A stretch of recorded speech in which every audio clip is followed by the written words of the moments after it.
Salve, salve galera do curso Enem Gratuito! Para essa aula agora a gente vai ver a lei dos cossenos. Para isso eu te pergunto, tem aqui um triângulo, 3, 4, qual que é o valor de x? Se tu me respondeu 5, tá errado, tá? Às vezes a gente memoriza, às vezes que isso aqui é o triângulo 3, 4, 5 do Teorema de Pitágoras, mas isso aqui não é um Teorema de Pitágoras, porque o Teorema de Pitágoras só serve para quando a gente tem um ângulo de 90 graus entre os nossos catetos. Aqui, eu tenho um ângulo de 90 graus? Não, ele é um ângulo maior do que 90 graus, um ângulo obtuso que eu tenho ali, né? Então o Pitágoras não dá conta desse triângulo aqui. Eu não consigo fazer isso aqui com o Teorema de Pitágoras, mas eu consigo fazer com a lei dos cossenos. Então, a lei dos cossenos é um teorema muito parecido com o Teorema de Pitágoras, inclusive a formulazinha da lei dos cossenos é parecida, porém, ela dá conta de mais triângulos do que o Teorema de Pitágoras. Ela dá conta, então, de qualquer tipo de triângulo. Se tem dois lados e um ângulo, você consegue medir o valor do terceiro lado que falta. Então, quem que é a lei dos cossenos? Vou mostrar ela para vocês. O valor de x aqui, o valor de x ao quadrado, como se ele fosse uma pseudo-hipotenusa, seria igual ao valor de 3 ao quadrado, mais o valor de 4 ao quadrado. Pô, professor, o Teorema de Pitágoras até aí é o Teorema de Pitágoras mesmo. Só que aí a gente faz um adendo aqui, ó. Menos o dobro de 3 vezes 4, menos o dobro dos meus pseudo-catetos, vezes o valor do cosseno do ângulo. Cosseno, normalmente aqui a gente chama de θ. O ângulo que for aqui, se aqui for 120, tu bota lá cosseno de 120. Se aqui for 135, tu bota lá cosseno de 135. Claro, isso daqui a gente está fazendo a continha com os nossos números de exemplos. A fórmula geral, então, seria A ao quadrado é igual a B ao quadrado mais C ao quadrado menos 2B vezes C vezes o cosseno do ângulo. Então, essa linda fórmula aqui, imensa, é a nossa lei dos cossenos, que resolve um monte de coisa aqui pra gente, um monte de exercício e fundamental, então, pra gente aprender. Vamos usar ela de exemplo, então, olha só. Então tá, a gente se deparou com a situação em que a gente tem um triângulo que não é um triângulo retângulo, que consta um ângulo de 120 graus, e estamos desafiados a descobrir o valor desse nosso lado aqui, o valor de x. Claro, eu vou tratar o x como se fosse uma hipotenusa, a nossa pseudo-hipotenusa. Sempre o ângulo que está sendo enxergado pelo ângulo vai ser a nossa hipotenusa. Ele tem que vir no começo da fórmula. Então, a gente começa a fórmula aqui para esse triângulo escrevendo x ao quadrado é igual ao meu 5 ao quadrado mais o 7 ao quadrado menos o dobro do produto deles, 5 vezes 7, vezes o cosseno do meu ângulo em questão, o cosseno de 120 graus. Cosseno de 120 graus. Então pronto, se eu resolver essa minha equação gigantesca aqui, eu consigo descobrir o valor de x. Mas vamos lá, com calma a gente resolve isso daqui. Claro, primeiro eu tenho que seguir aqui a ordem das expressões numéricas, então eu vou com calma fazer apenas as potências antes. Eu vou fazer aqui então x ao quadrado igual a 25 mais 7 ao quadrado, que é 49. Estou com muita vontade de fazer essas multiplicações já, mas não vou, só para manter uma ordem. E claro, o cosseno de 120 eu posso substituir pelo valor do que ele é. Só que o cosseno de 120 não é um ângulo notável, né? Não está naquela nossa tabelinha 30, 45, 60. Para eu achar o cosseno de 120, eu preciso fazer o raciocínio do círculo trigonométrico. O cosseno de 120 ele vai ser um cosseno no segundo quadrante do meu círculo trigonométrico. Ele vai ser simétrico ao meu cosseno de 60 graus. Ele é o 180 voltando 60 graus. Ou seja, ele tem o mesmo valor do cosseno de 60 graus, só que negativo. Cosseno de 60 graus é 1/2, certo? Então, ele vai ser menos 1/2. Vou trocar aqui meu cosseno de 120 para menos 1/2. Então, com o círculo trigonométrico, a gente consegue descobrir qual é o valor desse cosseno para resolver agora. Beleza. Agora aqui, será que eu posso fazer 49 menos 2? Não, não posso fazer 49 menos 2 nesse momento. Eu tenho que fazer as multiplicações primeiro. Isso é um erro muito comum que a gente nota por aí. Primeiras multiplicações é o correto, tá? Então, primeiras multiplicações. Vamos lá. Tem, então, x ao quadrado igual a 25 mais 49. Vamos fazer essas multiplicações todas. Tenho menos 2 vezes 5, que é 10.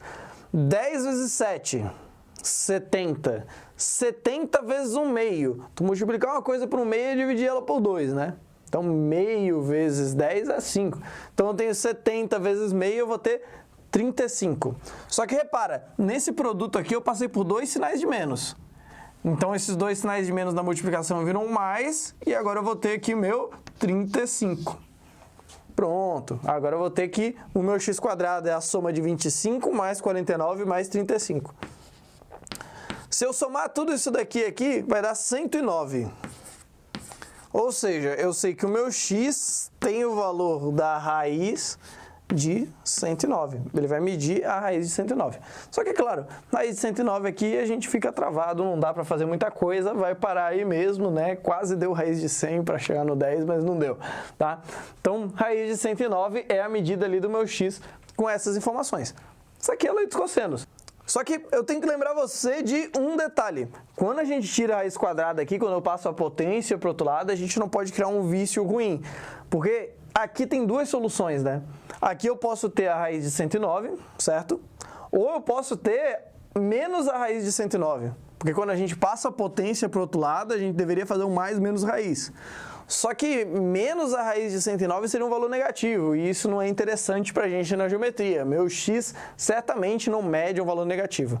Eu só tenho que lembrar de você desse destaque para você não criar um mau vício de fazer apenas a versão positiva de uma resposta para em outro conteúdo da matemática tu levar esse vício para lá. Então cuidado, tá? Como a gente está falando de geometria, a gente só quer valores positivos de resposta, de tamanhos, de segmentos, então tranquilo.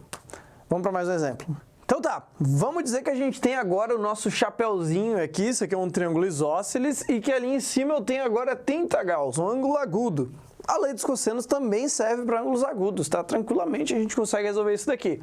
De novo, minha pseudo-hipotenusa vai ser o x, eu vou começar escrevendo ele. Então vou ter x ao quadrado igual aos meus pseudo-catetos ao quadrado, menos o dobro do produto deles, vezes o cosseno do meu ângulo. Então, vou querer agora o cosseno de 30 graus. Então, pronto. Para resolver isso daqui, claro, resolvo as potências antes. Eu vou ter 25 mais 25. Faço a substituição aqui do meu cosseno de 30 graus, que é do ângulo notável, né? Ele é o raiz de 3 sobre 2. E continuo minha resolução.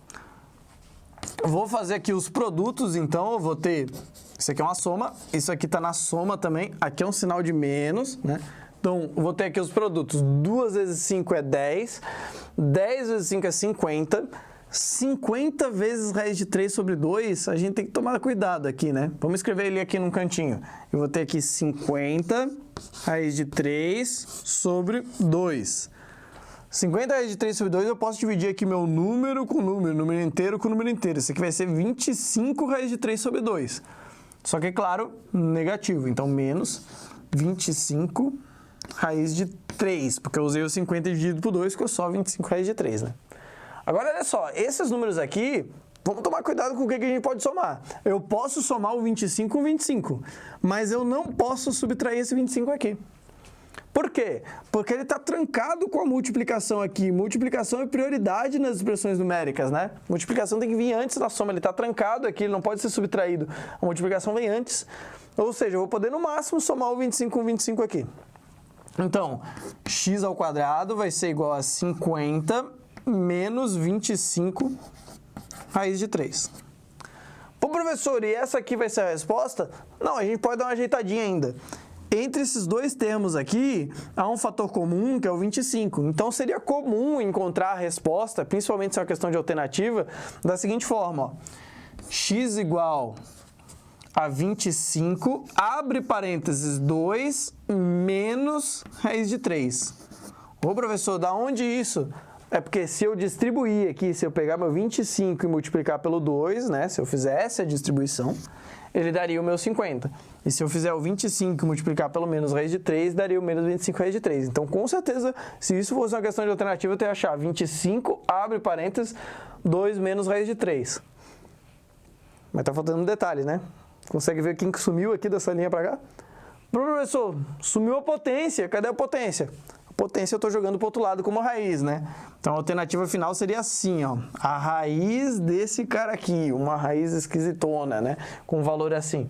E, claro, Agora a gente chegou na nossa alternativa, que provavelmente tem outras alternativas com raiz de 5 aqui, com 3 aqui, umas embaralhadas, né? Que quem diria que o nosso triângulozinho ali bonitinho, através da trigonometria, chega numa resposta maravilhosa dessa daqui. Acontece, trigonometria é assim, mas se a gente pega o jeito dela, segue as ordens das expressões numéricas, o ângulo notável, todas as regrinhas em geral, a gente chega na resposta tranquilamente, passo a passo. Galera, é isso aí, espero que você tenha aprendido a lei dos cossenos.